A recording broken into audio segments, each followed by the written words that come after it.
Hello.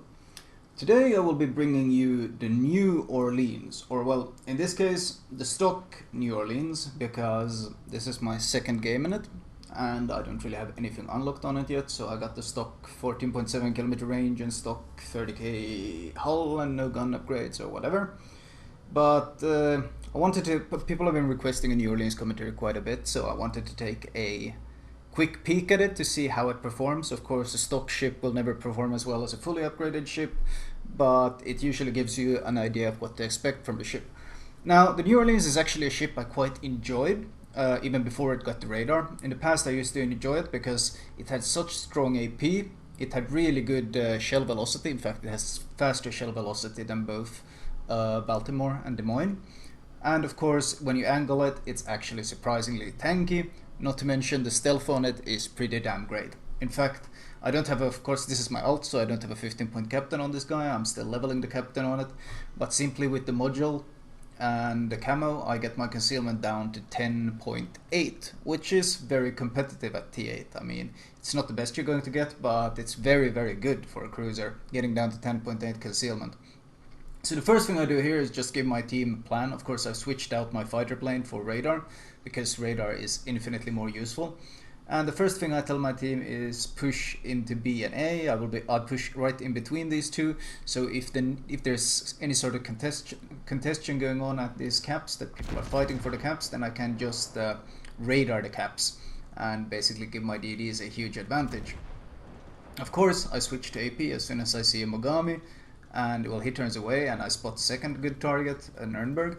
As I said earlier though, the AP on this ship is of course amazing. US AP in general is pretty damn amazing on cruisers, but especially with this fast shell velocities on the ship, it's just a joy to land these volleys, citadels left, right and center on enemy cruisers. And that's one of my favorite things to do. Of course, but now I spot DDs here, so I moved to support my two DDs that are on the cap. They are quite outnumbered, so I switch to HE, and I'm gonna start picking a fight with this, trying to prevent the cap, and of course, well, best case scenario is kill them, but I don't think we have the firepower, so I'm just gonna settle on doing as much damage as possible and chasing them off the cap.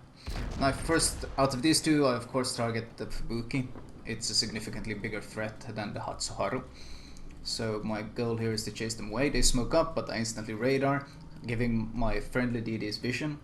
Sadly, no one else is really shooting at them. In fact, it looks like my DDs are too busy running away to actually return any sort of fire. So I'm stuck here alone, which is a bit awkward. I, of course, angle myself.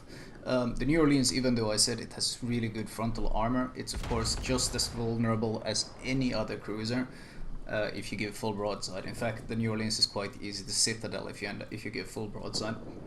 So keeping angled is very important. Luckily, the turret placement and in general the turret arcs are very, very good. You're able to angle yourself quite extremely while still being able to land shells on them.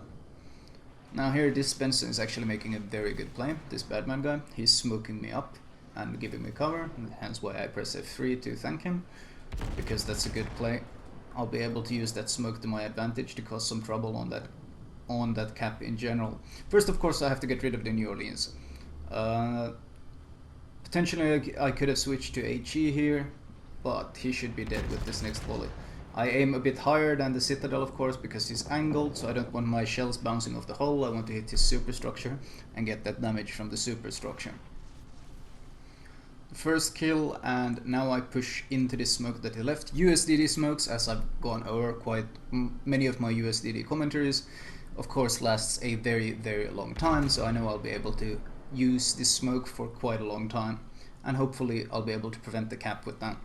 I still got 40 seconds for my radar though, so I'm hoping I'll be able to prevent this cap with the next cycle of the radar. I am using the premium radar.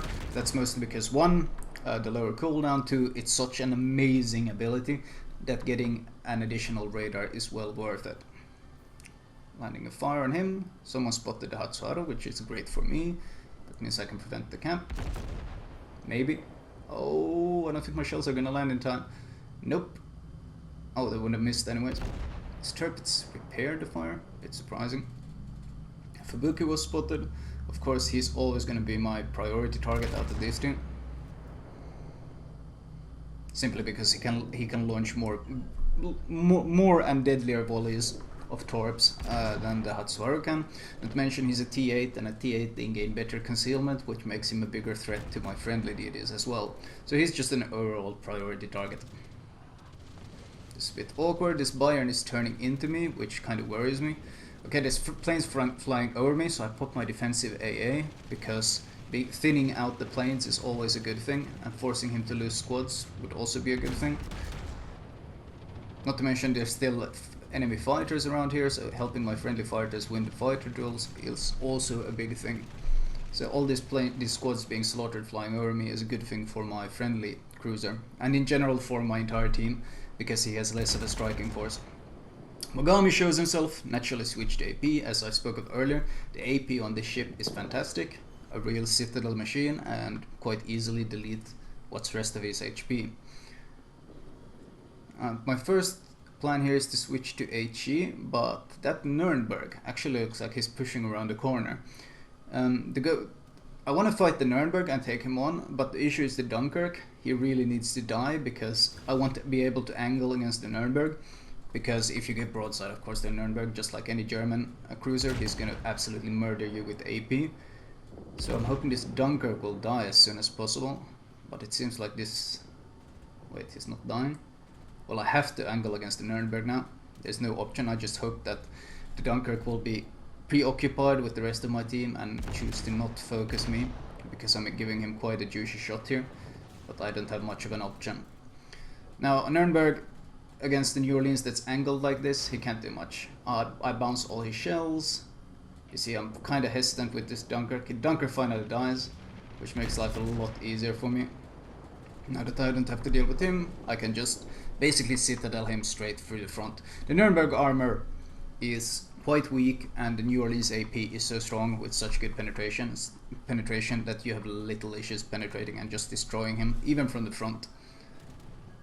Now, a part of me, I know that the CV is very close, and there's kind of an open route to the CV, but pushing down there, no, I don't want to, because I'm gonna have ships on both sides of me, plus the CV harassing me, and that's never a good sign.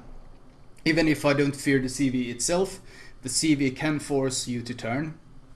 Torpedo drops are one of the best area denial utilities in the entire game, basically. You drop the torpedoes, you drop a volley of torpedoes in front of someone or from the side of someone, you force that ship to turn, and when the ship turns, they eat a lot of damage from everyone else. And the New Orleans that relies so heavily on angling to be able to survive in general, especially a stock New Orleans, you gotta remember, I don't have the 35k HP, I only have 30k, which is this pretty much, is this the same or less HP than you have in a Cleveland? Anyway, I'm letting my Benson know that I will be pushing into A, and that my radar is ready. This should, yeah, those were Mayhem torps, so they were going to run out. But you know, even though I say these should run out, I'm always a bit hesitant when I see them coming right from my face. Anyway, since this cap has been secured and looks like my team is pushing for C, my two main objectives, of course, as a American cruiser, is hunting DDs. You're exceptionally good at it thanks to your radar and your fairly low concealment. So of course here I start moving towards A, especially as I see the Tirpitz is leaving. Now if the Nagato would be leaving as well, then I wouldn't have many issues pushing into A. Pushing into A while there's a battleship there is of course quite suicidal. The New Orleans can't just YOLO into enemy BBs like many other cruisers can, simply because you have no torpedoes at all. It is a weakness because in close fights where another cruiser can just use torpedoes to delete the battleship, you have no such advantage. So you have to be very picky about your fights, and in this case it means simply not picking the fight. I see shells, I slow down. Okay, we know where the Nagato is. He just shot. No, wait. He just shot, so I'm just gonna start shooting him now. He has to turn, by the time he turns his turrets and is ready to shoot at me, I should have reversed into cover. You see, I'm already reversing. I stopped long before I started shooting. He instantly repaired, so that fire is useless, and I reverse, and he's gonna be behind the cliff before he can get any sort of meaningful volley off, and that's okay with me. Focus target, of course, any fighters that fly over you. Sadly, still stock hull, so my AA isn't nearly as strong as it would usually be. The fully upgraded New Orleans actually has quite good AA. I mean, the stock AA isn't that bad either, but of course, there's always a difference between a stock ship and a fully upgraded ship. Oh, Fubuki on the left. Already, when you're in a situation like this, you see my Benson's able to shoot at him, so I basically have my finger on the radar trigger. So if we lose vision of that Fubuki, I will instantly pop radar. You see, he disappeared, I instantly pop radar. Okay, the Benson got him, but that's kind of a thing, you want to help your team. If there's a low HP DD about to escape, using radar to catch him and keep him in vision, just to get those few additional hits in to get the kill, can be very much game changing. The Turpits, he's waiting for me, that's an issue. That is an issue. I of course keep angled. He misses. I pop defensive AA. My Benson body there was about to get wrecked by those bombers, which would have not only delayed the camp, but it could have also significantly hurt him. So I used defensive AA to clear the planes from around my Benson body. Since this guy, first of all, he smoked me up, and he understood to push into A with me when I asked, so that means he obviously has a clue of what he's doing. And honestly, when I see good players, I don't mind playing as a team at all with them. And of course I support him with defensive AA, just like any cruiser should. Got a fire on him. Oh wait, this is the second fire on him actually. He already repaired once. He repaired my early fire. So trying to get a second fire. Nice, now he's got 2 unrepairable fires on him. As I've always said, when you shoot HE, you don't want to shoot at the spots that are already on fire. So I'm hoping to land shells on the back of his ship to get a 3rd fire going. But in general, I'm just disengaging because I feel I'm too close and too open against a large caliber ship like the Turpits. Yes, you got strong bow armor, but really taking on a battleship face first at close range is... You're gonna get hit at some point, and you're gonna get hit hard. No matter how well you angle, if you're close enough, you're gonna get hit. Avoidance is always better than going for the tanking. Okay, I burned him to death.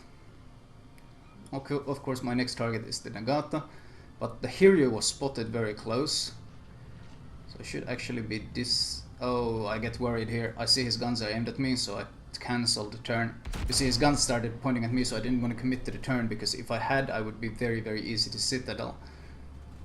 Bombers coming from me this time, I think, not the Benson. Oh yes, there. That's what I mean. That was a 15k hit. I was pretty well angled, but I wasn't perfectly angled, and that's just the kind of thing, it will happen eventually. Now there's an issue, because, well, I got a fire on him. He shouldn't be able to repair that fire. But the issue here is that I'm being targeted by the carrier, and there's planes coming from the right, and he's already reloaded. So yeah, well, this is... I'm just dead. There's nothing I can do here. If I start... Yeah, I start turning late because I want to avoid turning too much. But you see those shells coming in, those were going to kill me because of that turn. So I was just in a bad position ultimately. I should have... Positionally, I should not have pushed... just to say my earlier said, I didn't want to push and get caught between 2 forces. My push there got me caught between the planes from the Hiryu and the shots on the shells from the Nagata. So I would have ultimately, it would have been better for me to disengage and go around the islands on the like far west part of the map to avoid it. However, my fire seems to be still ticking on this guy. Oh well, a Kraken with just a flesh wound. I'll take it. I'll take it. I don't mind at all. Actually ended up doing 116k damage, which isn't bad at all. And once again, this is one of the ships I've really enjoyed in the past, and honestly now with the radar to add utility to this New Orleans, it feels even stronger and even more useful.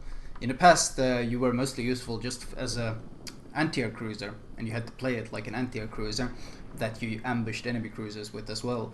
But now with the addition of the radar, it feels like you have so much more stuff you can do with this cruiser. You can be such a force to be reckoned with in this domination game mode, which is of course my favorite game mode.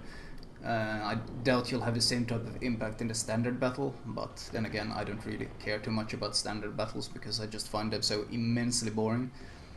Oh, the game ended. You should be getting fairly good XP, considering I thought I did quite a lot of work for my team there. Good credits, 12.7k. I'm using a bunch of bonuses though, so I'm more interested in my stock XP. 2.8k. That's not bad considering it's a stock New Orleans. So, good amount of cash, good amount of XP. I should actually be able to get my first upgrade, I think, for the New Orleans now.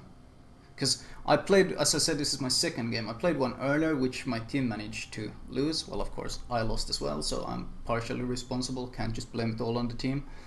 But yeah, with these two games I can unlock, and here I'm gonna get the range first, because I feel like the 14.7 kilometer default range is pretty damn frustrating to play with, so I'm gonna increase my range first. After this, I'm gonna, of course, be unlocking the hull, followed by the guns. Anyway, I might as well move on to this part of the commentary right away. As said, the hull gives you HP, maneuverability, or rudder shift as they usually do, and it buffs up your AA. The 5k HP is of course the biggest deal pretty much there. And the guns, well, the gun upgrade doesn't seem to actually affect gun parameters much, besides giving you 1 second reload, but I'll probably still be getting it since 1 second is still 1 second. I used the premium repair and premium radar, but in that game I kinda was missing the premium defensive AA. In fact, if I had premium defensive AA up there, I could have probably shot down those torpedo bombers, which wouldn't have got me caught in that pincer position where I had no good options left. Upgrade wise, I use for premium guns, gun upgrade, and of course aiming system. There's some option here to use the range upgrade on the AA, since the default range is only 4.2, but I prefer the accuracy one. Now, I also don't use the new steering gears mod. I use one of the steering gears mods, but I don't like the one where you have to give up concealment, because I feel the concealment is so important to be able to sneak up on enemy DDs. Captain perks wise, basics of survivability, expert marksman, vigilance, demolition expert, and I'm of course saving up for concealment expert. I'm not entirely certain if I'll be keeping vigilance though. I really like it, but superintendent is super strong once you get to the Baltimore, because you get the heal as well, and of course radar and heal from one perk is very strong. But I'll have to return to that. Anyway, that was my stock New Orleans commentary. I hope you guys enjoyed it.